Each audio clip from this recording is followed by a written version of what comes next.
بسم الله الرحمن الرحيم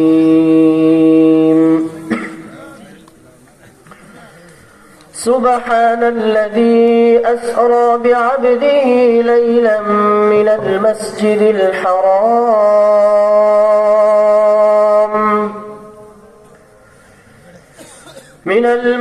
الحرام إلى المسجد الأقصى الذي باركنا حوله لنريه من آياتنا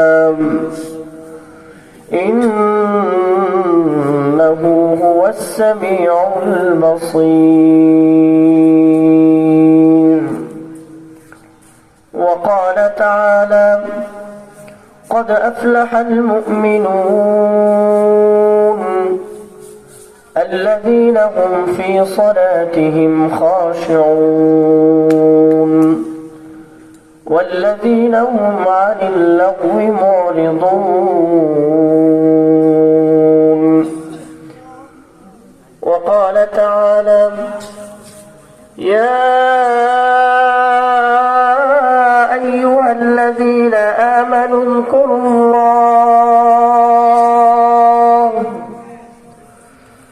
اذكروا الله ذكرا كثيرا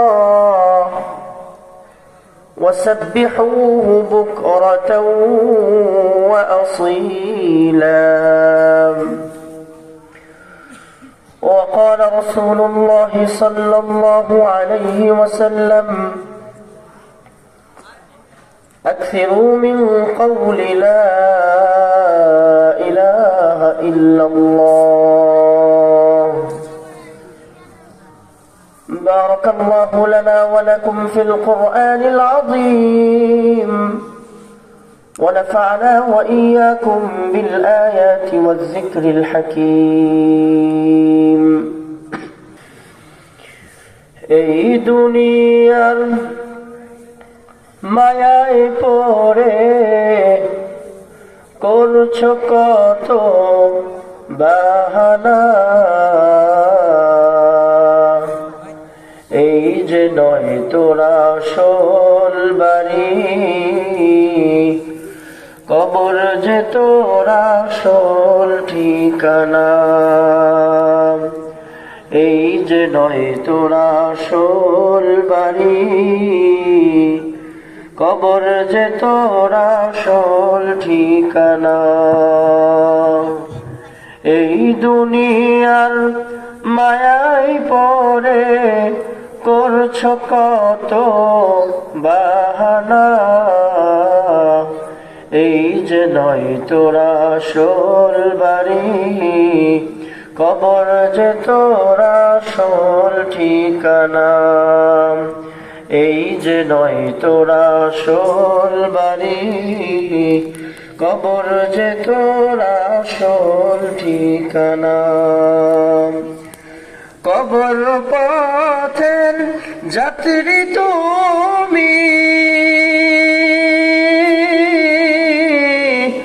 একই পথের পথিক আমি।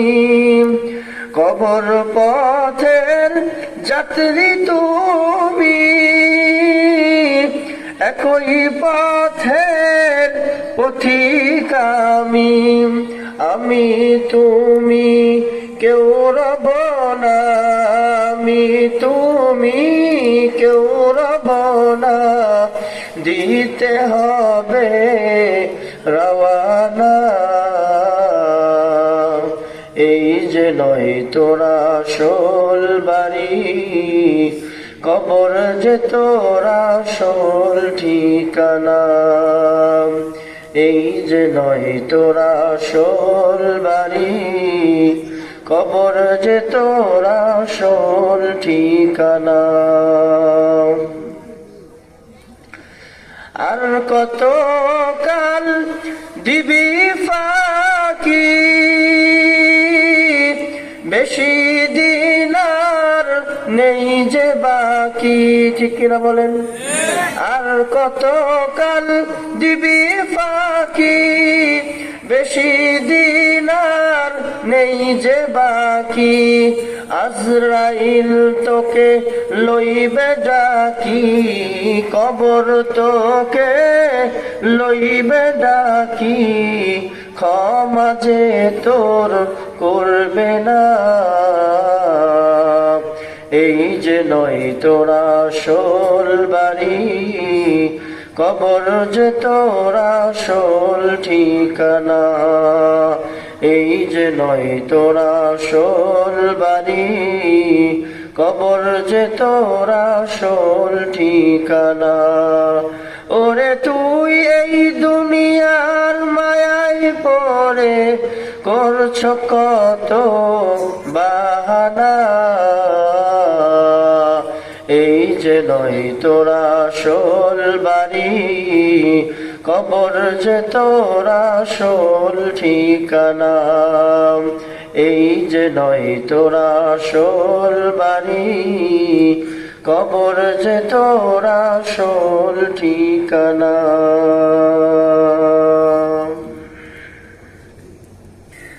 আমি আপনাদের মনের অবস্থাটা বুঝেছিলাম। আমি চাইলে বক্তা সাহেবকে নিষেধ করতে পারতাম, কিন্তু আমি আপনাদের কল্যাণ চাইছি। আমি সবসময় এরকমই, যে মানুষের কল্যাণের জন্য নিজের হক ছেড়ে দিতে পারি।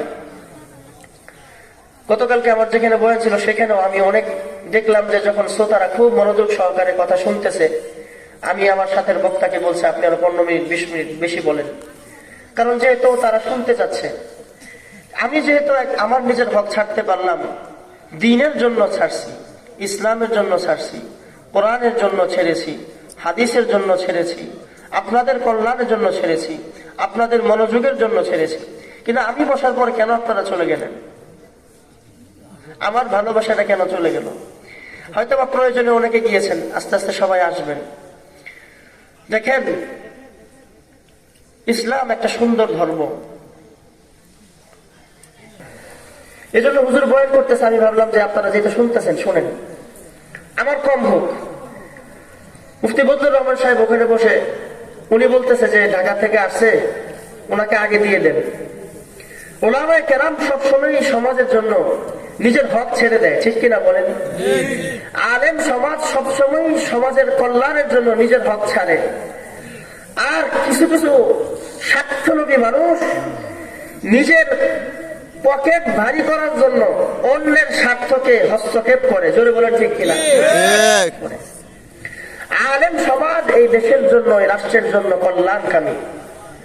বিশ্বাস করেন না করেন, বিশ্বাস করেন না করেন, আপনাদেরকে সবচেয়ে বেশি যদি কেউ ভালোবাসে, আল্লাহর কসম, এই দেশ, এই জাতি, এই মুসলমানকে সবচেয়ে বেশি যদি ভালোবাসে, রাষ্ট্রনায়কদের চাইতেও, চেয়ারম্যানের চাইতেও, মেম্বারের চাইতেও, রাষ্ট্রপতির চাইতেও এই উম্মতকে বেশি ভালোবাসে আলেম সমাজ। জোরে বলে ঠিক কিনা? জোরে বলে। আলেমরা কখনো স্বার্থের জন্য কাজ করে না। এদেশের গম চুরি কারা করে? এদেশের আদা চুরি কে করে?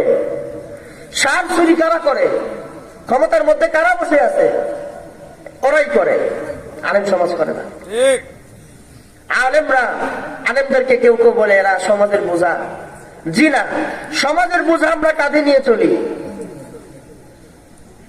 সমাজের বোঝা আমরা কাঁধে নিয়ে হাঁটি, সারা দেশে আমরা কথা বলি। গত রাতে শুধু আমি আমার হক ছাড়ার কারণে আমার 1.5 ঘন্টা পরে বয়ান দিছে, আমাকে 10টা 15 বয়ান দেখতেছি মানুষ জমে গেছে।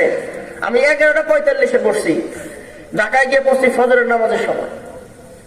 ছাড়তে জানি, ছাড়তে শিখেছি, যেখানে দিনের ফায়দা। এই যুবকরা কথা বলছো কেন?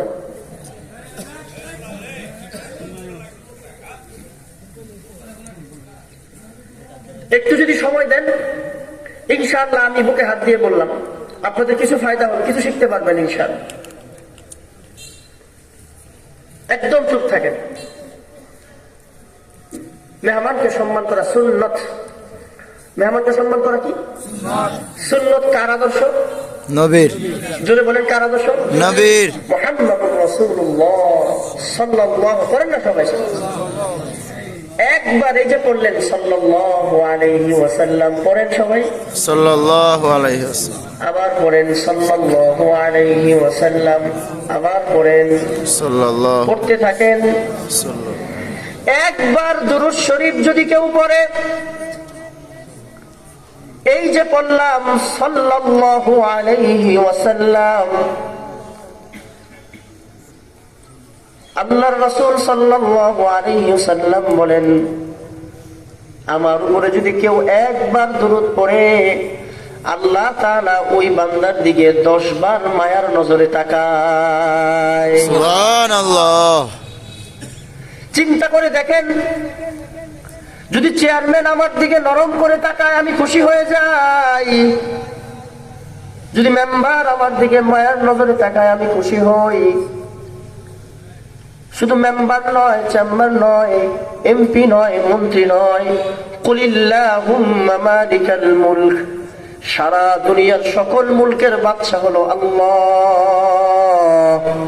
আল্লাহ আমার দিকে 10 বার মায়ার নজরে তাকায়। জোরে বলেন না সুবহানাল্লাহ। সুবহানাল্লাহ। আরে যদি আল্লাহ আমার দিকে তাকায়, আমার জীবনের যত চাওয়া যত পাওয়া সব আল্লাহ আমাকে দিয়ে দিবে। সুবহানাল্লাহ। মানুষ আমারে কতটুকু দিতে পারবে? মানুষের দেওয়ার ক্ষমতাই বা কতটুকু আছে? বড় জন না 1 কাঠা খেত দিব, তার চেয়ে বেশি না বেশি বড় একটা বাড়ি দিব, আরো বেশি হইলে 1 বস্তা আটা দিব। কিন্তু আল্লাহ বলেন, আমি যদি কাউকে দেই তার দুনিয়াও দিব, আখিরাতও দিব। সুবহানাল্লাহ। দুনিয়া যতটুকু দরকার এতটুকু দিয়ে দিব, আর আখিরাতে তার জন্য বিশাল জান্নাত আমি আল্লাহ তারে বুঝিয়ে দিব। সুবহানাল্লাহ। ইযা রাআইতা থাম্মা রাআইতা নাঈমান ওয়া মুলকান কাবীরা। দুনিয়ার ক্ষমতার জন্য মানুষ কতটা লাফালাফি করে, কতটা ফালাফালি করে, কিন্তু আল্লাহ রাব্বুল আলামিন বলেন, আমি যার প্রতি সন্তুষ্ট হয়ে যাব তাকে বিশাল একটা রাজত্ব আমি আল্লাহ দান করব। রাজত্বটা কত বড় হবে? আল্লাহ রাসূল সাল্লাল্লাহু আলাইহি সাল্লামকে আল্লাহ বলেন সূরাতুন নিসা, ওয়াসারিউ ইলা মাগফিরাতিম মির রাব্বিকুম ওয়া জান্নাতিন আরদুহাস সামাওয়াতু ওয়াল আরদ। সামান্য থেকে সামান্য একজন আদনা জান্নাতীর জান্নাতটা হবে আসমান জমিন বরাবর। সুবহানাল্লাহ বলেন না? আসমান জমিন কত বড়, কত বড় কোন দেখি কেউ জানেন কিনা? পৃথিবী আজ পর্যন্ত বলতে পারছে আসমান জমিন কত দূরে? না, কেউ বলতে পারে নাই। আমরা শুধু বলি এই পৃথিবী থেকে চাঁদ 2,32,000 মাইল উপরে, সূর্য হলো 9,30,00,000 মাইল উপরে। এই পৃথিবীর সবচেয়ে কাছে হলো মঙ্গল গ্রহ, এটাও পৃথিবীর থেকে কয়েক লক্ষ গুণ বড়। সুবহানাল্লাহ বলবেন না? এর চাইতে আরেকটু উপরে হলো বৃহস্পতি গ্রহ, ইউরেনাস, নেপচুন। এই সবগুলো গ্রহ পৃথিবীর চাইতেও কয়েক লক্ষ কোটি গুণ বড়। এই সবগুলো গ্রহ নক্ষত্রগুলো প্রথম আসমানের নিচে। এবার চিন্তা করেন প্রথম আসমান কত উপরে। আল্লাহু আকবার। তাহলে একজন জান্নাতীর জান্নাত হবে এই পরিমাণ বড়। এখানে আমরা যারা আছি সকলে মুসলমান কিনা? জোরে বলেন মুসলমান কিনা? তাহলে আমরা সকলে যদি মুসলমান হই, বুকে হাত দিয়ে আল্লাহর উপরে ভরসা করে বলতে পারি এই জান্নাতের মালিক আমরা সবাই। সুবহানাল্লাহ বলেন। কোন কাফের, বেঈমান, মুশরিক, মুনাফিক এটা পাবে না। ঠিক কিনা জোরে বলেন? কাফেরদের কপালে জান্নাত আছে? যদি কেউ মনে করে কাফের জান্নাতে যাবে, যে এটা মনে করবে সেও কাফের। কোন মুসলমান যদি মনে করে কাফের একদিন না একদিন জান্নাতে যাবো, ঈমান থাকবো? থাকবো না। এজন্য আল্লাহ আমাদের সবাইকে বুঝ দান করেন। ভাই একটু বসেন, ভাই বসেন, ভাই কথা বলে না, আসে পড়েন, আসে পড়েন, আসেন ভিতরে আসেন। যুবকরা আসেন। মাশাআল্লাহ আপনাদের এলাকার যুবকরা অনেক ভালো। আমি ঢাকায় গিয়ে বলবো সবাই ডাক দিচ্ছে, আয়সা পড়ছে, আলহামদুলিল্লাহ, মাশাআল্লাহ। এদের মাঝে আদব আছে, আলহামদুলিল্লাহ, আলহামদুলিল্লাহ, আলহামদুলিল্লাহ। আমি আপনাদের সামনে পবিত্র কোরআনুল কারীমের সূরা বনী ইসরাঈল থেকে একটা আয়াত পড়ছি, সূরা মুমিনুন থেকে 3-4টা আয়াত পড়েছি, সূরাতুল আহজাব থেকে 2টা আয়াত পড়ছি। একটু যদি সময় দেন আমি এই আয়াতগুলোর তর্জমাগুলো আপনাদেরকে একটু শোনাই। কারা কারা একটু সময় দিবেন হাত তুলে তো দেখি। লিল্লাহি তাকবীর। আল কোরআনের আলো, আল হাদিসের আলো। মাশাআল্লাহ মাশাআল্লাহ। সবাই দেখা যায় ওয়াজ শোনার লাগে পাগল দেখা যায়। বাবরে মারছে। মাশাআল্লাহ মাশাআল্লাহ। সবার দিলে ইসলামের মহব্বত আছে। আর এটা আমার কিশোরগঞ্জ ময়মনসিংহ তো, ময়মনসিংহ কিশোরগঞ্জের অঞ্চলের মানুষের হৃদয়ে আল্লাহমুখী। সুবহানাল্লাহ বলবেন না? ঢাকায় মানুষের হুজুর আপনি ময়মনসিংহ, জি আমরা ময়মনসিংহের, আমাদের হৃদয় আল্লাহর মহব্বত বেশি। সুবহানাল্লাহ বলবেন না? আপনারা ঢাকায় আপনারা টিয়া বেশি, যার টিয়া বেশি হের অন্তর আল্লাহর মহব্বত নাই। আমি এমনি কই আর কি। টাকার নেশা আপনারা আল্লাহকে ভুলে গেছেন। প্রমাণ ফজরের নামাজ আপনার মসজিদে নাই, আর কোন কথা কইতে পারে না। আমরা হতে পারি ময়মনসিংহের, হতে পারি কিশোরগঞ্জের, আমরা গরিব অঞ্চলের মানুষ, আমাদের হৃদয়ে আল্লাহর ভালোবাসা বেশি। আমরা ইসলামের জন্য জান দিতে পারি, ঠিক কিনা যেন বলে। ঢাকার যত বড় বড় সম্মেলন হয় বিভিন্ন জায়গার বিভিন্ন জেলা থেকে, ময়মনসিংহ কিশোরগঞ্জ থেকে ভোরে ভোরে বাস ঢাকার দিকে যায়। ঢাকার মানুষ বয়ে বয়ে ঘুমায়, হাতে গোসকে আল্লাহ দিছে ঘুম। এই যে কয়দিন আগে ভূমিকম্প ছিল না, সবই ঘুমায় ছিল। কি একটা আশ্চর্য, দৌড়ায় নামতেছে। আমি 7 তলার উপরে, তখন আমি 7 তলার উপরে, আর কেউ কেউ ছিল 12 তলা 14 তলা 18 তলার উপরে। চিন্তা করেন ভূমিকম্পে যে যত উপরে তার কিন্তু তত খবর হয়ে গেছে। একজনের মোবাইল পড়ে গেছে সিঁড়ির মধ্যে, হ্যাঁ মোবাইল টোবাইল থয়া সোজা দৌড়। কেউ কারো মোবাইল ধরার সময় পাইতেছে না ভাই। ওদিন আমি বুঝতে পারছি কিয়ামত কিভাবে হবে। সুবহানাল্লাহ বলবেন না? আল্লাহ যে কিয়ামতের বিবরণ কোরআনে দিছে, সেদিন আমি বুঝছি কিয়ামত কাকে বলে। কিয়ামত এমন হবে কেউ কারো দিকে তাকাবার সময় পাবে না, কোটি টাকা পড়ে থাকলেও দেখার সময় হবে না। আল্লাহ আমাদের সকলকে ইসলামের বুঝ দান করে। একটু সময় দেন, কেউ কথা বলেন না। আমি একটু ধাপে ধাপে, এক একটা বক্তা এক একজনের এক এক স্টাইল থাকে। আমি আমার নিয়ত কি জানেন, আমার কথা আমি সুর দিয়ে সবাই ভাসাবো না। আমি যত জায়গায় যাবো আমি কয়েকটা আমল সবাইকে শিখাইয়া দিব, বলেন ইনশাআল্লাহ। কিছু বিষয় সকলকে শিখিয়ে আমি এখান থেকে উঠবো। আমি অনেক কষ্ট করে ঢাকা থেকে প্রচুর মাথা ব্যথা করতেছে, অনেক কষ্টে আসছি। কিন্তু যদি আপনাদেরকে কিছু না শোনাই দিতে পারলাম, কিছু না শেখাইতে পারলাম, তাহলে আমার সময়ের কোনো দাম নাই। আমার এটা ব্যর্থ জিন্দেগি। আমি আমার আল্লাহর সামনে কি বলবো যে আমি যে এত সময় দিলাম, কি শিখাইলাম সবাই। এই জন্য আমি সংক্ষিপ্ত সময় কিছু কিছু কথা বলবো, একটু মনোযোগ দেন। যুবকরা যারা আছে, বিশেষ করে ছেলেরা যারা আছে, তোমাদের কাছে একেবারে বিনীত নিবেদন, তোমরা একটু মনোযোগ সহকারে শোনো। কারণ মুরব্বীদের সন্তান তোমরা, তোমরা যদি শিখো, তোমরা যদি আমল করো, তোমাদেরকে যদি আমরা বুঝাই দিতে পারি, তোমাদের দ্বারা তোমাদের বাবা মা শান্তিতে থাকবে, ঠিক কিনা বলেন? আমার টার্গেট যুবক। আমি যেখানে ঢাকা কাজ করি সেখানে যুবক আমার টার্গেট। সূরা বনী ইসরাঈল কেন বললাম? বাংলাদেশে আজকের এই রাত্রটাকে শবে মেরাজ ধরে, কালকে শবে মেরাজের ছুটি ঘোষণা করছে। তো মেরাজ এটা নিয়ে কোনো ফালাফালি করি না, আমি এটা নিয়ে ফালাফালির কোনো বিষয়ও না। কিন্তু আমি আপনাদেরকে বলি ভাই, একটু মনোযোগ দেন তো কথার দিকে। এই যে মেরাজ, মেরাজের আসলেই মেরাজের মূল তাৎপর্য কি? একটা ঘটনা, এই ঘটনাটাকে মহান আল্লাহ রাব্বুল আলামিন পবিত্র কুরআনুল কারীমের সূচনা করছে কিভাবে। এখানে আপনারা সবাই জানেন মেরাজের রাতে আল্লাহ রাসূল ঊর্ধ্বগমন করছে, মসজিদুল হারাম থেকে মসজিদে আকসা পর্যন্ত গেছে, সেখান থেকে উপরে গেছে, জান্নাত দেখেছেন, জাহান্নাম দেখেছেন, অসংখ্য নবী রাসূলের সাথে দেখা হয়েছে, ইমামতি করছেন, সবকিছু করছেন। কিন্তু যখন আল্লাহ রাসূল ফিরে আসেন তখন নিয়ে আসছেন নামাজ।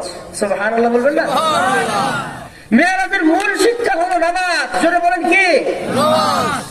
নামাজ নিয়ে কোনো ফালাফালি নাই, নামাজ নিয়ে কোনো কথা নাই। রাষ্ট্রীয় ছুটি ঘোষণা করা হয়, মেরাজকে কেন্দ্র করে রাষ্ট্রীয় ছুটি ঘোষণা করা হয়। আজ আমি জুম্মায় বহুত বড় বড় মানুষের সামনে বলছি, ভাই আপনারা ছুটি ঘোষণা করেন। মেরাজের মূল তাৎপর্য ছিল নামাজ। আজকের এই দিনে বাংলাদেশ সরকারের পক্ষ থেকে একটা দল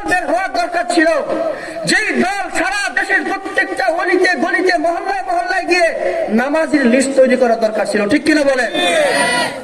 কে কতজন নামাজ পারে, নামাজ কিভাবে পড়তে হয়, নামাজের তরিকা কি, এগুলো পারে কিনা দরকার ছিল এটা করা, ঠিক কিনা বলেন? কিন্তু এগুলো নাই। সুর দিয়ে লম্বা লম্বা টান দিয়ে আমরা গল্প করতেছি, ঘটনা শোনাচ্ছি, মূল আকর্ষণ, মূল ফোকাস যেটা, ফোকাস মেইন সাবজেক্ট থেকে আমরা অনেক অনেক অনেক ডিস্টেন্স। এজন্য সংক্ষিপ্ত সময়ে একটু শোনেন। রাসূল আকরাম সাল্লাল্লাহু আলাইহি সাল্লাম উনি ওনার ঘরে ঘুমিয়েছিলেন। মেরাজটা কেন হয়েছিল আপনারা জানেন? যেই বছর মেরাজ হয় সেই বছর রাসূলের উপরে অনেক দুঃখ দুর্দশা আসছিল, নবীজি অনেক কষ্টে ছিল সেই বছরটা।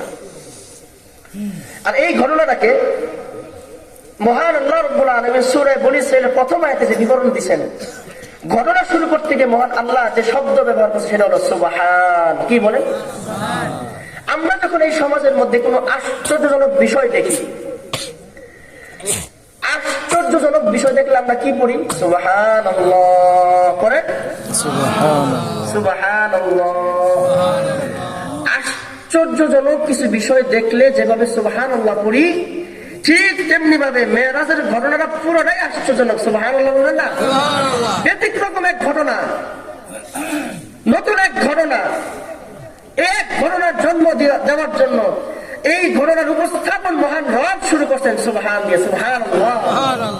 আল্লাহ বলেন সুবহানাল্লাযী আসরা বিআবদিহি লাইলাম মিনাল মাসজিদিল হারাম।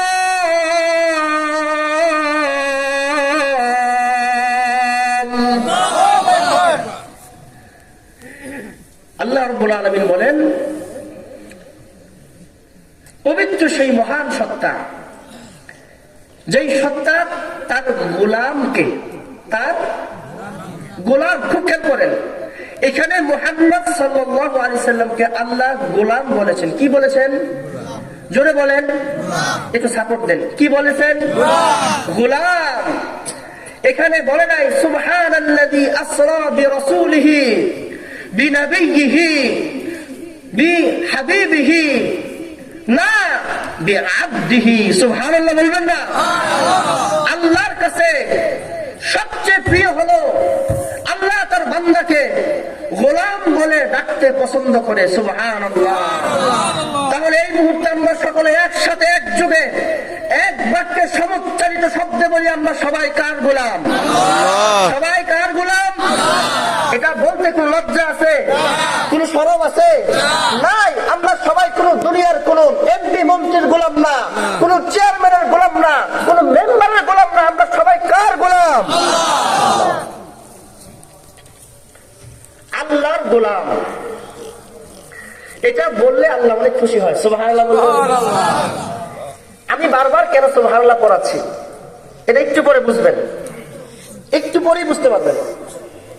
একটু পরে মেরাজে যখন আল্লাহ রাসূল যাবে, ওখানে ইব্রাহিম আলাইহিস সালাতু ওয়াস সালাম তিনি আল্লাহ রাসূলকে বলেছেন এই কথাটা। এই জন্য আমরা বারবার বলতেছি সুবহানাল্লাহ। একবার সুবহানাল্লাহ পড়তেছি, কি ফায়দা হচ্ছে একটু পরে বলতেছি। রাসূলুল্লাহ সাল্লাল্লাহু আলাইহি সাল্লামকে আল্লাহ কেন আব্দ বলেছেন, বান্দা বলেছেন, গোলাম বলেছেন? কি বলেছেন? গোলাম। তাহলে আল্লাহর কাছে বান্দাকে গোলাম বলে ডাকতে আল্লাহর পছন্দ হয়। সুবহানাল্লাহ। গোলাম কাকে বলে? গোলাম বলে ওই ব্যক্তিকে যে নিজের ইচ্ছা মতো চলতে পারবে না, একটা কদম সে তার মালিকের হুকুম ছাড়া করতে পারবে না। কথাও যদি বলে মালিকের হুকুম মতো বলবে, যদি দেখে মালিকের হুকুম মতো দেখবে, যদি শুনে মালিকের হুকুম মতো শুনবে। সুবহানাল্লাহ বলবেন না? তাকেই বলে গোলাম। কিন্তু যে গোলাম আল্লাহর হুকুম মতো চলে না, সে আল্লাহর গোলাম নামে কিন্তু কামে না। সুবহানাল্লাহ। এজন্য আমরা বলতে পারি আল্লাহর রাসূলকে আল্লাহ এখানে গোলাম বলে বলেছেন সুবহানাল্লাযী আসরা বিআবদিহি লাইলাম মিনাল মাসজিদিল হারাম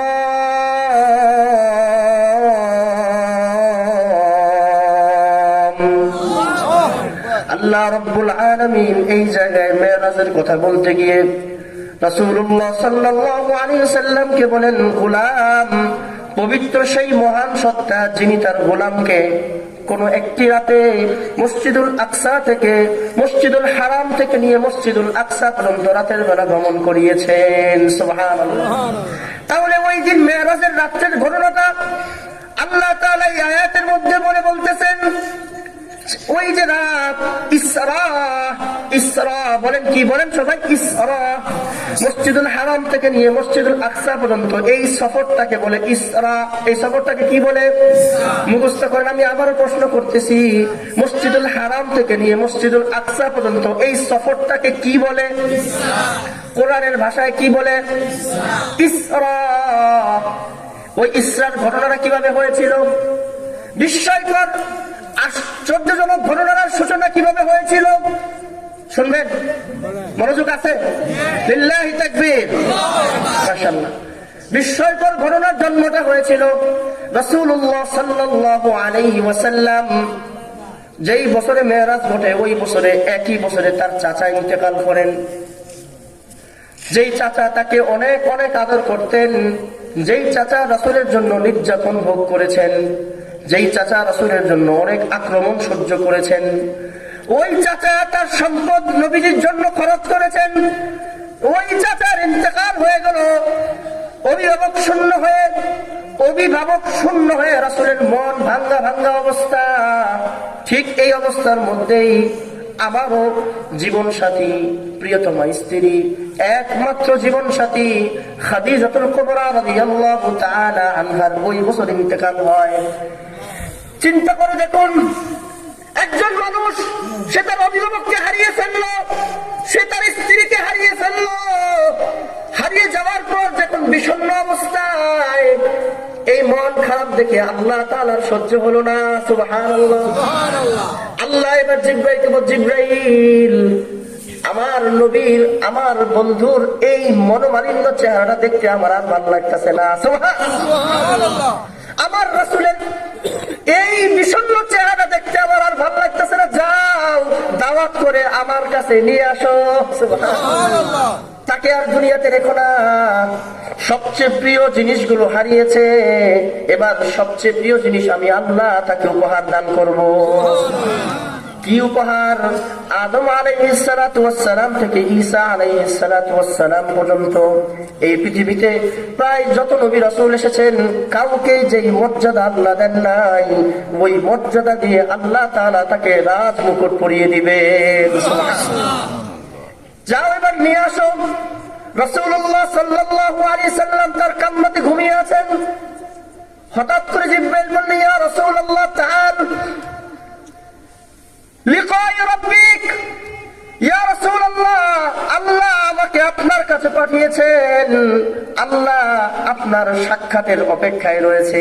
সুবহানাল্লাহ। চিন্তা করে দেখেন, মূসা কতবার বলেছে রব্বি আরিনি, আল্লাহ আমি আপনাকে দেখতে চাই।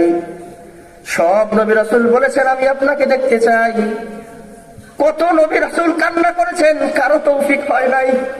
কিন্তু আমার আপনার প্রিয় হাবিব মুহাম্মাদুর রাসূলুল্লাহ সাল্লাল্লাহু আলাইহি সাল্লামের সৌভাগ্য এটা হয়ে গিয়েছে। সুবহানাল্লাহ বলবেন না? এবার রাসূল সাল্লাল্লাহু আলাইহি সাল্লাম তিনি বলতেছেন, জিবরাইল আমাকে ঘুম থেকে উঠাইলো, উঠিয়ে আমার বুক থেকে নিয়ে এই নাভি পর্যন্ত ফেলে দিল। সুবহানাল্লাহ।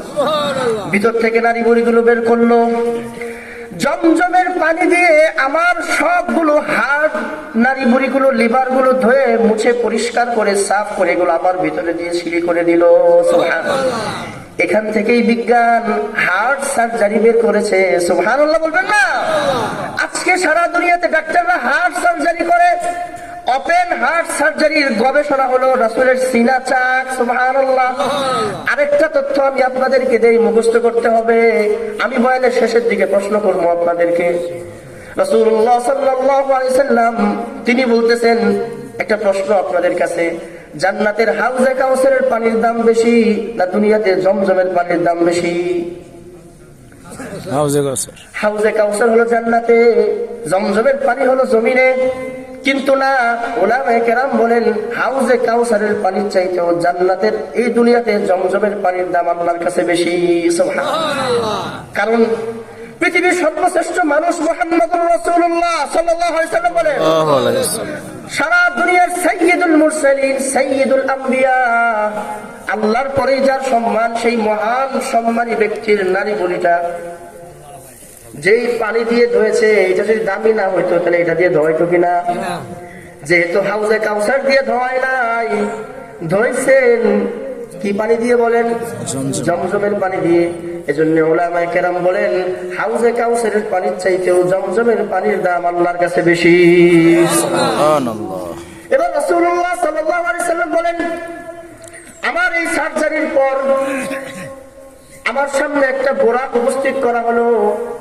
বোরাক শব্দটা বারকুন থেকে, বারকুন মানে বিদ্যুৎ, বারকুন মানে কি? বিদ্যুৎ। বিদ্যুতের চাইতেও কয়েক কোটি গুণ বেশি গতিতে যেই প্রাণীটা চলে, এটা হলো বোরাক। গাধার চাইতেও বড়, খচ্চরের চাইতেও ছোট, সাদা একটা প্রাণী। কি প্রাণী? সাদা একটা প্রাণী। আল্লাহর রাসূল যখন এই বোরাকের উপর উঠতে যাবেন, বোরাক লড়াচড়া করতেছে, লড়াচড়া করার কারণে নবীজির উঠতে অসুবিধা হচ্ছে। জিবরাইল বোরাককে বলেন, বোরাক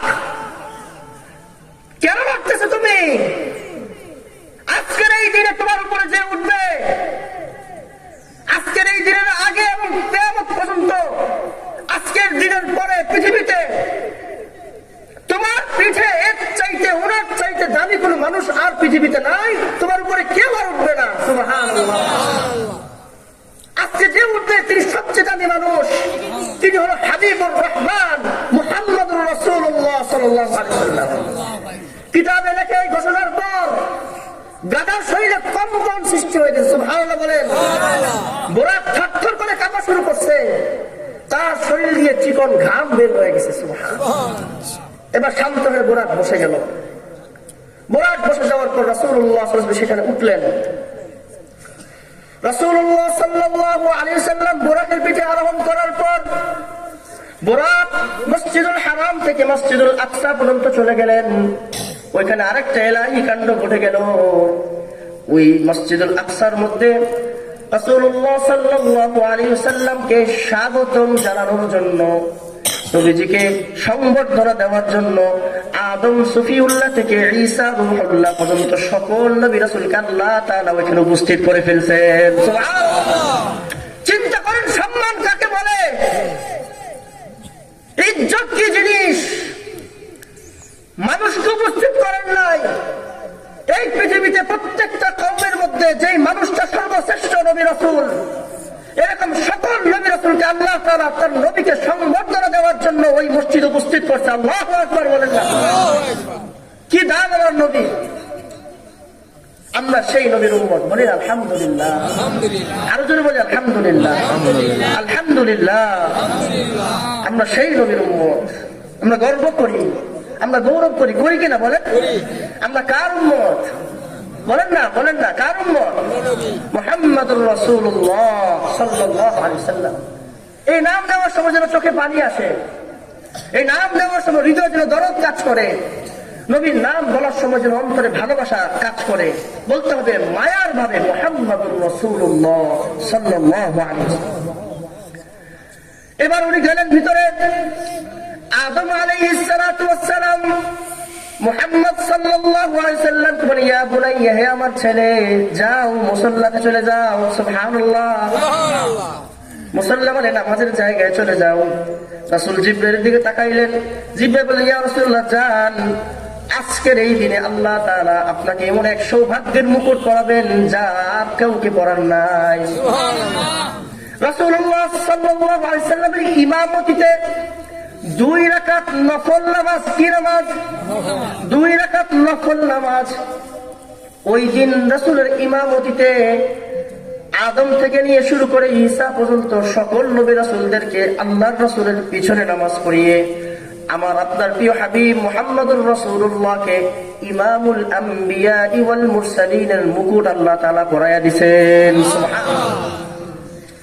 সঙ্গত কারণে আরেকটি কথা আপনাদেরকে বলি, যদি আপনারা এখানে কেউ মেম্বার থাকেন, কেউ চেয়ারম্যান থাকেন, এই এলাকার যদি কোনো নেতা থেকে থাকেন, নেত্রী থেকে থাকেন, আমার এই মাইকের আওয়াজ যত দূর পর্যন্ত যাচ্ছে, যদি কোন ক্ষমতাধর ব্যক্তির কানে আমার আওয়াজ যায়, আপনার কাছে একটা কথা ফোকাস করছি, সেটা হলো আমার আপনার নবীকে সেই দিন আল্লাহ তাআলা সকল নবী রাসূলের ইমাম যে বানাইলেন, চিন্তা করেন ইমামের কি ফজিলত।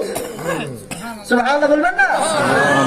আপনার মহল্লার ইমামের ফজিলত কত, আপনার মসজিদের ইমামের দাম কত। যদি ইমামতি দাম না থাকতো, সেদিন 2 রাকাত নামাজের ইমাম আল্লাহ রাসূলকে আল্লাহ পড়াইতেন না। আল্লাহ ইমাম বানিয়ে দিয়েছেন তাকে ইমাম।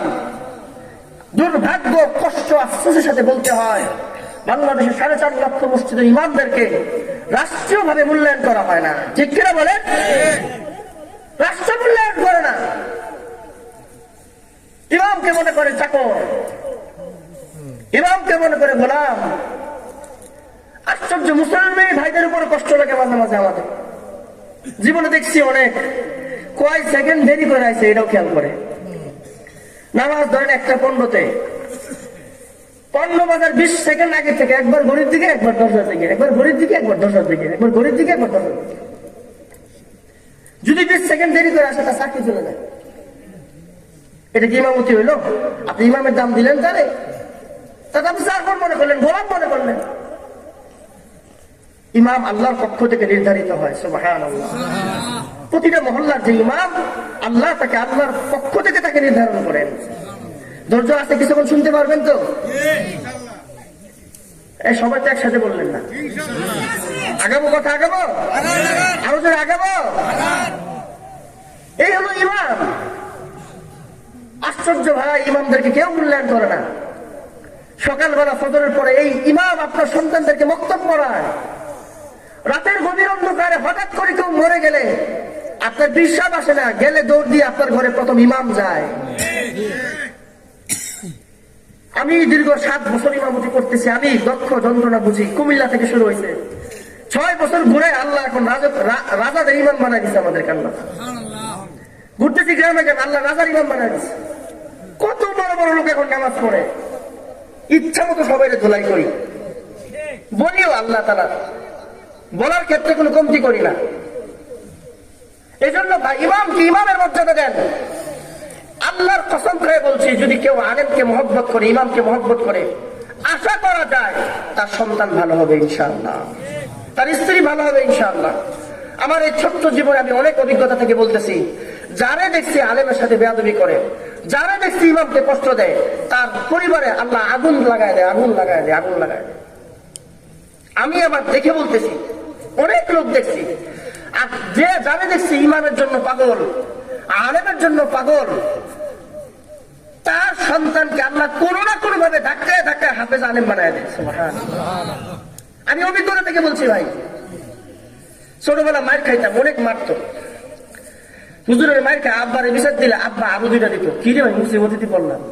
এদিকে হুজুরের বিড়ার বাসায় আব্বা মারে, যাওয়ার কোনো জায়গা নাই, পড়তে হইব। বাবা বলছে কোনোদিন ওস্তাদের উপরে কোনো কথা বলা যাবে না।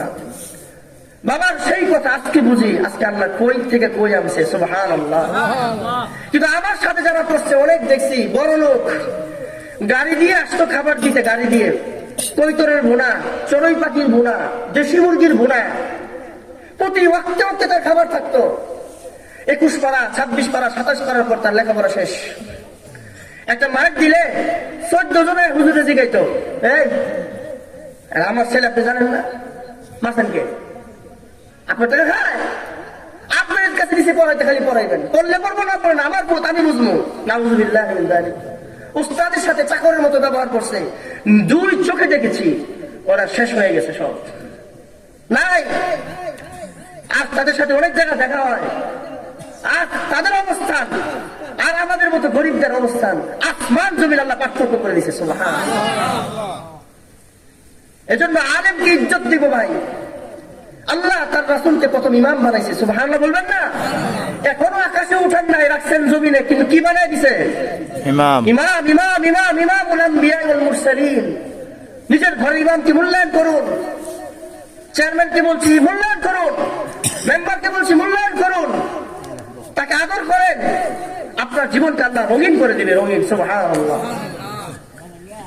এরপর 2 রাকাত নামাজ শেষ হয়ে গেল। রাসূলুল্লাহ সাল্লাল্লাহু আলাইহি সাল্লাম বুরাকের উপরে উঠে গেলেন। এই বুরাক চলে গেল প্রথম আসমানে। একটু আগে আমি আপনাদেরকে যে কথাটা বলতেছিলাম, চিন্তা করে দেখেন, পৃথিবী থেকে 9,32,00,000 মাইল উপরে হলো সূর্য। এরপরে চিন্তা করেন, সূর্যের চাইতেও কয়েক লক্ষ গুণ বড় হলো গ্রহগুলো। এই সবগুলো গ্রহ যেই জায়গায় বসবাস করে এটাকে বলে গ্যালাক্সি। কয়েক কোটি গ্যালাক্সি মিলে একটা গ্যালাক্সি পুঞ্জ হয়, এবং সেই গ্যালাক্সি পুঞ্জের চাইতেও কয়েক লক্ষ কোটি গুণ বড় হলো একটা তারকা। সুবহানাল্লাহ। এই কয়েক লক্ষ লক্ষ লক্ষ লক্ষ লক্ষ তারকাগুলো সব আসমানের নিচে। সুবহানাল্লাহ বলবেন না? চিন্তা করে দেখেন এক একটা তারকা কত বড়, আর এই সবগুলো হলো প্রথম আসমানের নিচে। বিজ্ঞান চাঁদের দেশ পর্যন্ত চলে গেছে, বিজ্ঞান সূর্য পর্যন্ত চলে গেছে, কিন্তু এখনো পর্যন্ত প্রথম আসমানের ছাদটা খুঁজে পায় না। আল্লাহু আকবার। কে বানাইছে আসমান? কে বানাইছে আসমান? এত বড় আসমান যে আল্লাহ বানাইছে, সে আল্লাহ কত বড়। সুবহানাল্লাহ বলবেন না?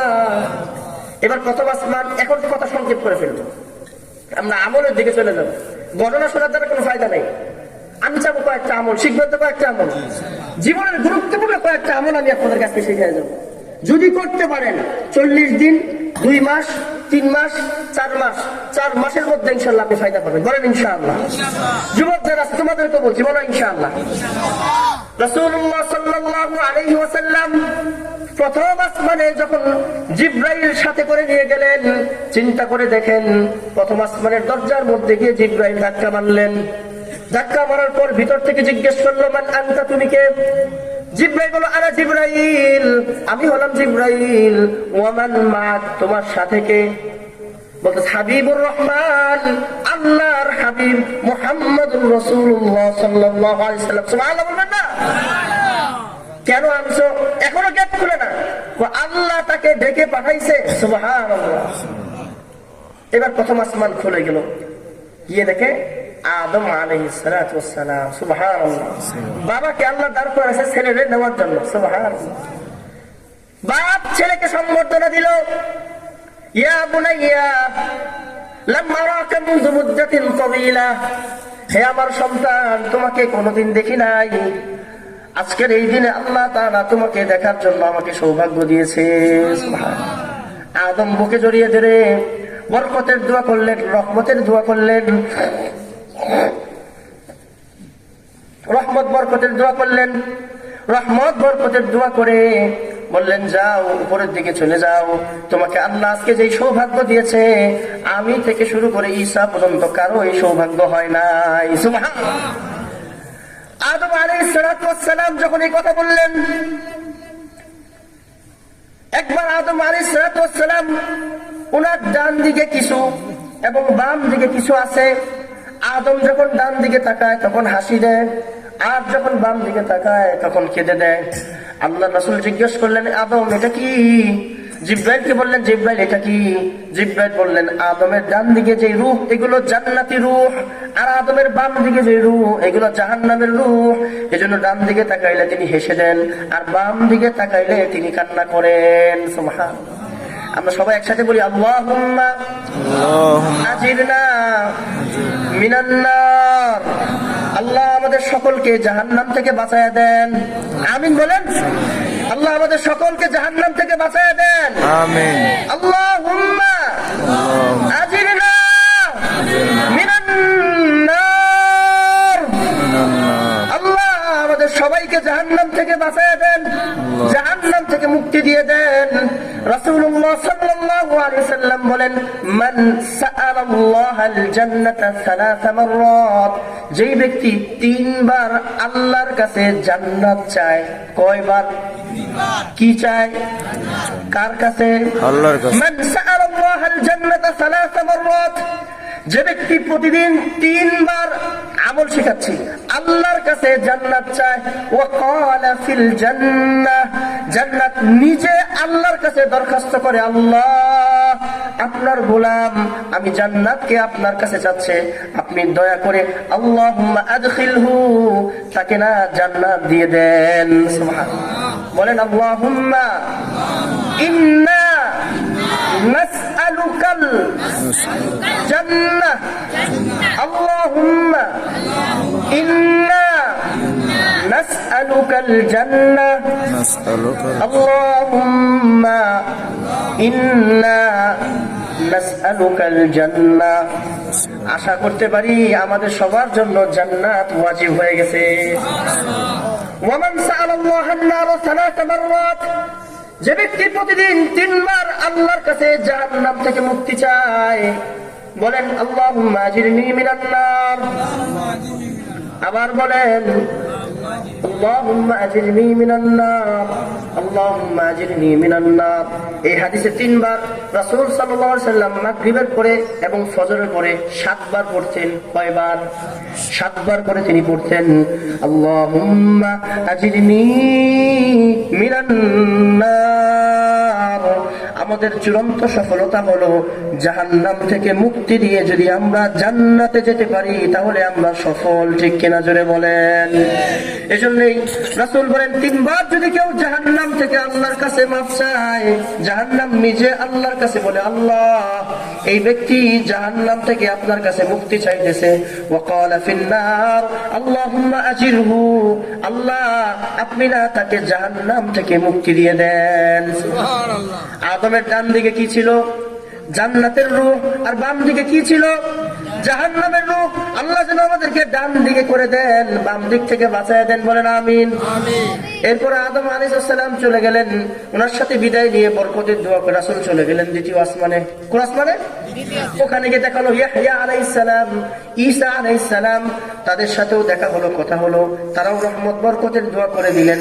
চলে গেলেন 3 নম্বর আসমানে, সেখানে দেখা হলো ইউসুফ আলাইহিস সালাম। সুবহানাল্লাহ, এক আজীব নবী, আজীব নবী, জামালাতে ভরপুর, সৌন্দর্যে ভরপুর, চেহারা ভরপুর, মনে হয় সারা পৃথিবীর অর্ধেকটা সৌন্দর্য আল্লাহ তাকে দান করছে। সুবহানাল্লাহ।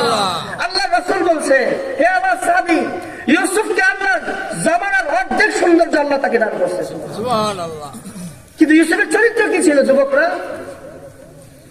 জুলাইখা কি পরিমাণ তাকে ধোঁকা দিছিল, পারছে?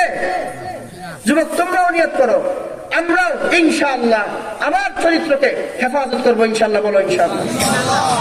এক মুহূর্তে জেনা করবো না, বলো ইনশাআল্লাহ। কোনো গুনাহ করবো না ইনশাআল্লাহ।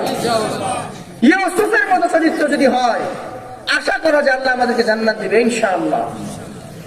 ইউসুফ আলাইহিস সালাম নবীদের জন্য দোয়া করে দিলেন, চলে গেলেন 4 নম্বরে। ওইখানে গিয়ে দেখা হয়ে গেল ইদ্রিস আলাইহিস সালামের সাথে। ইদ্রিসের পরে চলে গেল 5ম, ওখানে গিয়ে হারুন আলাইহিস সালাম। 6ষ্ঠ আসমানে হলো মূসা আলাইহিস সালাম। সুবহানাল্লাহ। মূসা আলাইহিস সালামের সাথে দেখা হয়ে যাওয়ার পর অনেক লম্বা কথা হলো। এবার মূসা আলাইহিস সালাম নবীজিকে যখন বিদায় দেন, বিদায় দেওয়ার সময় থুক্কুর থুক্কুর করে কাঁদতেছিলেন।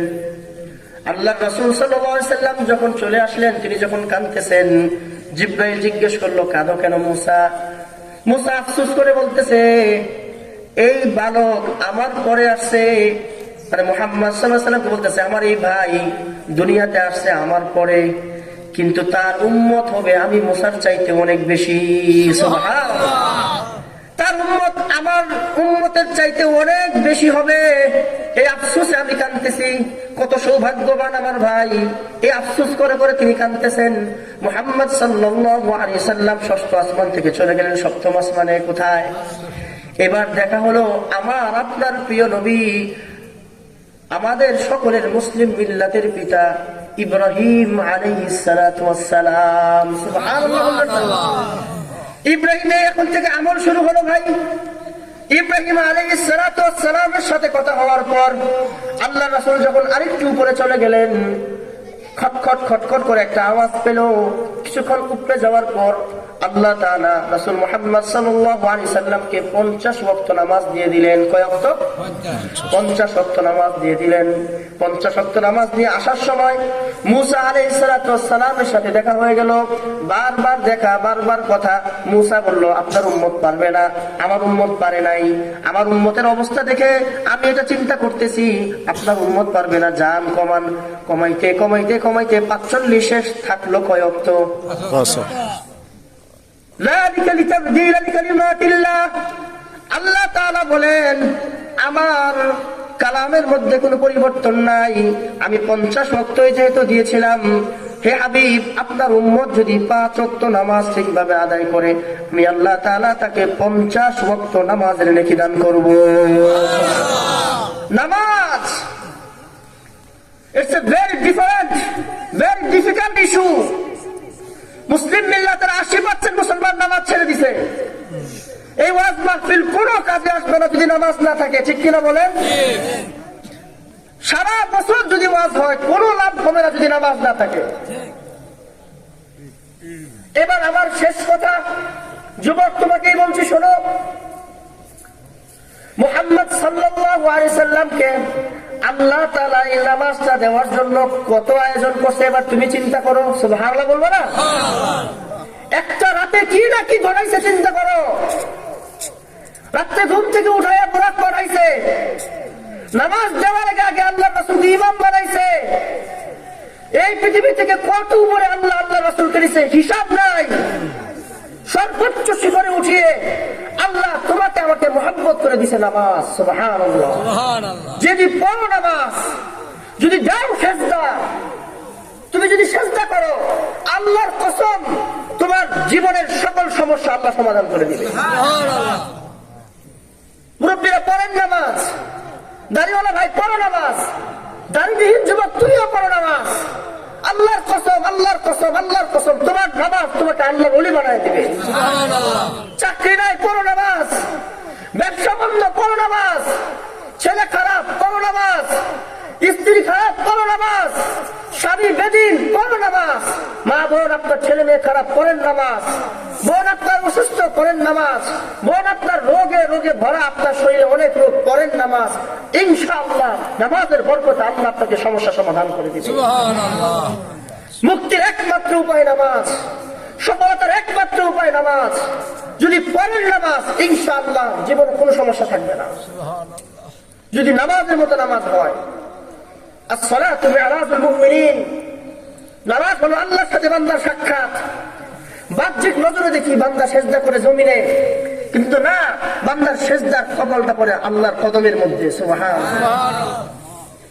এজন্য রাসূলুল্লাহ সাল্লাল্লাহু আলাইহি সাল্লাম তিনি যখন চলে আসেন, ইব্রাহিম আলাইহিস সালাতু ওয়াস সালাম ওনাকে কয়েকটা কথা বলে দিয়েছেন। আমার আলোচনার শেষ দিকে আমরা এখন চলে আসতেছি। ইব্রাহিম আলাইহিস সালাতু ওয়াস সালাম আল্লাহর রাসূলকে বলেছেন, হে আমার সন্তান, তুমি দুনিয়াতে গিয়ে তোমার সন্তানদেরকে বলবে জান্নাতের মাটি বড় উর্বর, এই মাটির মধ্যে যেন বেশি বেশি গাছ লাগায়। কি লাগায় বলেন?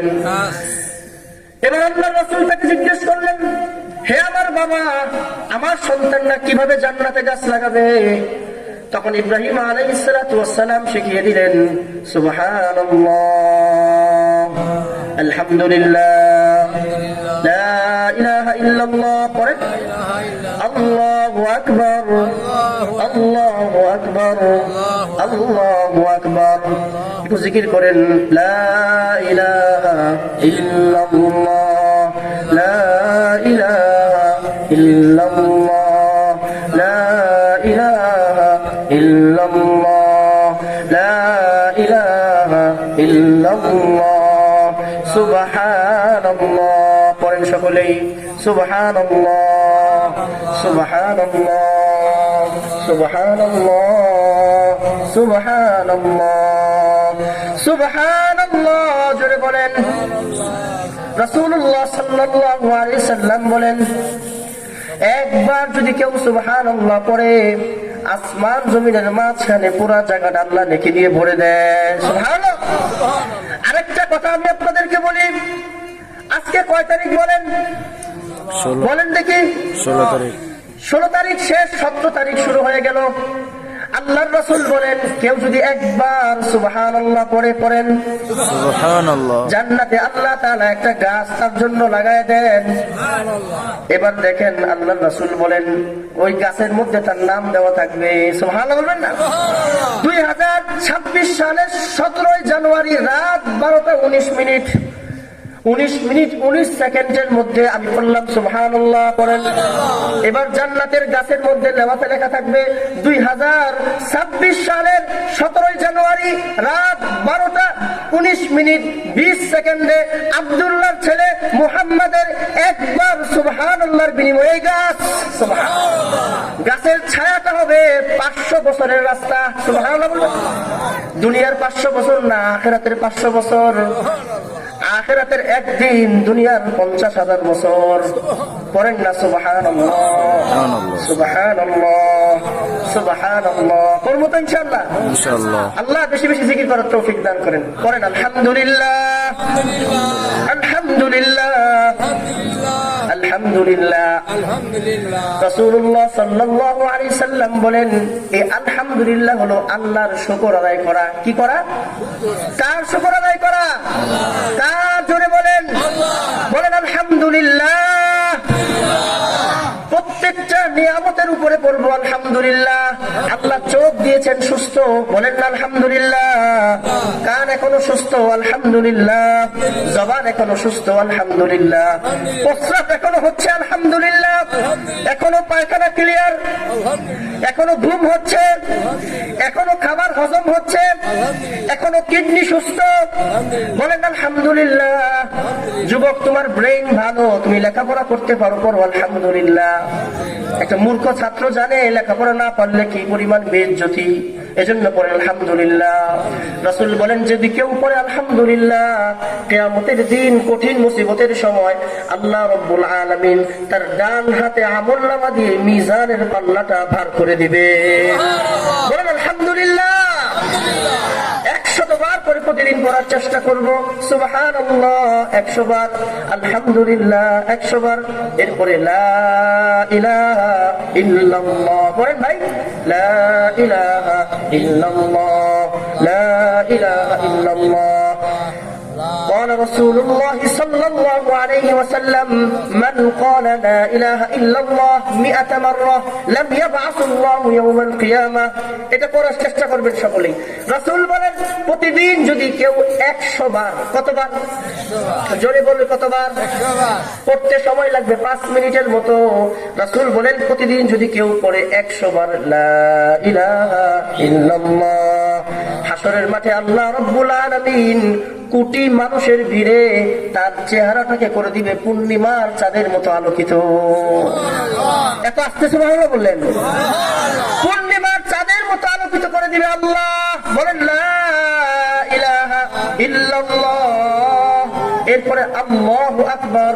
পারবো না ইনশাআল্লাহ ভাই? হুজুর চলে আসছে। এই যে বিষয়গুলা জিকির আপনাকে ধনী বানায় দিবে। সুবহানাল্লাহ পড়েন। জিকির আয-যাকিরু ইউনাজি রাব্বাহ। জিকির আপনাকে আল্লাহর কাছে প্রিয় করে দিবে।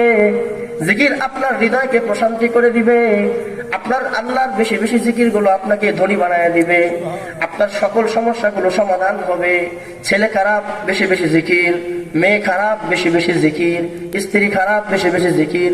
আপনি যদি বেশি বেশি জিকির করেন ইনশাআল্লাহ 4 মাস যদি করতে পারেন লাগাতার, আপনি নিজেই প্রমাণ পেয়ে যাবেন। আপনি আস্তে আস্তে আপনার জীবনকে আল্লাহ রঙিন করে দিবে। আল্লাহ আমাদের সকলকে জিকির করার তৌফিক দান করেন। এই মাহফিলগুলো তখন কামিয়াবি হবে যখন আপনারা জিকির করবেন। এই মাহফিল তখন সার্থক হবে যখন আপনি আপনার সন্তানকে মাদ্রাসায় দিবেন, মসজিদে পাঠাবেন, বক্তব্য পড়াবেন, নামাজ পড়বেন, তখন সার্থক। এছাড়া আমরা আপনাদেরকে আর কি দিতে পারি? আপনাদের হুজুর চলে আসছেন, 10 বছর হুজুর হাদিস পড়াচ্ছেন। হুজুরের অনেক ছাত্র আমার মতো হয়ে গেছে, আমার চেয়ে বড় বড় আছে হুজুরের ছাত্র। আপনাদের এলাকার কৃতি সন্তান, ওনাদের খেদমত, ওনাদের হাদিসের প্রতি যে খেদমত, আমরা আসলে মাঝে মাঝে আমি অনেক জায়গায় যাই, সাহসের সাথে আমি একটা কথা বলি, একটু আগে বললাম না যে এই দেশ, এই সমাজ, এই রাষ্ট্রের রাষ্ট্রনায়করা যারা আছে তারা আমাদের আলেমদেরকে মূল্যায়ন করতে ব্যর্থ হয়েছে। তারা ব্যর্থ, আমাদের অবদান তারা স্বীকার করে না। আপনাদের সন্তানদের কাছে আমাদের আলেম সমাজের যে মেহনত, যেই কষ্ট, যে পরিশ্রম, এটা আমরা হয়তো দুনিয়াতে নাও পাই, ইনশাআল্লাহ আল্লাহ আমাদেরকে আখিরাতে দিবে। বলেন ইনশাআল্লাহ, আল্লাহ আমাদেরকে আখিরাতে দিবে ইনশাআল্লাহ। এই জন্য আলেম সমাজকে মূল্যায়ন করবো ইনশাআল্লাহ, ইনশাআল্লাহ বলি জোরে। এখানে যারা আছি আপনাদের কাছে আমার আকুল আবেদন, কোনদিন কোন একটা মুহূর্ত যেন আমার দ্বারা কোনো আলেম কষ্ট না পায়। বলেন ইনশাআল্লাহ। যারা যাই বলো, আমি আলেমদের সাথে বেয়াদবি করবো না। বলি ইনশাআল্লাহ। এটা যদি হয়, আগামী বাংলাদেশ সুন্দর হবে। আর আলেমের সাথে বেয়াদবি হলে এই দেশ রসাতলে যাবে, রসাতলে। ঠিক কিনা বলেন? এজন্য যারা দায়িত্বের মধ্যে আছে সামনে আসবেন। এখন সবাই টুপি লাগাইছে, দেখবেন যারা যারা সবাই টুপি, সবাই পাঞ্জাবি পড়তেছে। আর দায়িত্বে চলে আসলে টুপিও বাদ, পাঞ্জাবিও বাদ, হুজুরও বাদ। আমাদের মসজিদে কিছুদিন পর ঢাকাতে আসে বড় বড় মানুষ। এই 3 দিন আগে একজন আইছে, আমি তারে বলছি আপনি আপনার মাকে খেয়াল রাখবেন। আপনার মমতাময়ী মা যেভাবে আলেমদেরকে সাপোর্ট করছে আপনিও করবেন। ঠিক কিনা বলেন? আলেমদের সাথে তারা কোনোদিন বেয়াদবি করে নাই। আর যদি বেয়াদবি করেন 17 বছর বেশি পারবেন না, 17 বছর পর আপনারা শেষ হয়ে যাবেন। আল্লাহ আমাদের সকলকে বুঝ দান করেন। এখন আমাদের শান্তির ঠিকানা কি? আমাদের প্রথম কথা, আমরা আমাদের বাচ্চাদেরকে দিন শেখাবো। বলে ইনশাআল্লাহ। যদি এটা না শিখেন, আপনারা মরে গেলে কে দোয়া করবে আপনার জন্য? এই যে কবরবাসী সওয়াবের উদ্দেশ্যে মাহফিল, ওনারা চলে গেছে, আমরা করতেছি। আমরা যদি দিন না শিখি, আমরা চলে গেলে কে দোয়া করবে আমাদের জন্য? বলেন তো। এই জন্য দোয়া করার জন্য কিছু না কিছু সন্তান দুনিয়াতে রেখে যান। দোয়ার জন্য আপনি চলে গেলে যেন কাঁদতে পারে, এরকম কান্নার জন্য একটা ছেলে একটা মেয়েকে মাদ্রাসায় দিয়ে যান, দিন শিখিয়ে যান। ইনশাআল্লাহ কবরে গেলে এটা উপকার বুঝতে পারবেন। আল্লাহ আমাদের সকলকেই কোরআন ও হাদিসের নিয়ম অনুযায়ী কোরআন ও সুন্নাহকে মেনে চলার তৌফিক দান করেন। যা কিছু বলেছি আগে আল্লাহ আমাকে আমল করার তৌফিক দান করেন। যদি কোনো ভুল হয়ে থাকে এটা আমার পক্ষ থেকে, আর যতগুলো ভালো সব আল্লাহর পক্ষ থেকে। আল্লাহ আমাদের সকলকেই সহি বুঝ দান করেন, সঠিক দিনের উপরে চলার তৌফিক দান করেন। আগামীর বাংলাদেশকে আল্লাহ তাআলা ইসলামের আলোয় আলোকিত করে দেন। আমিন। ওয়া আখিরু দাওয়ানা আলহামদুলিল্লাহি রাব্বিল আলামিন।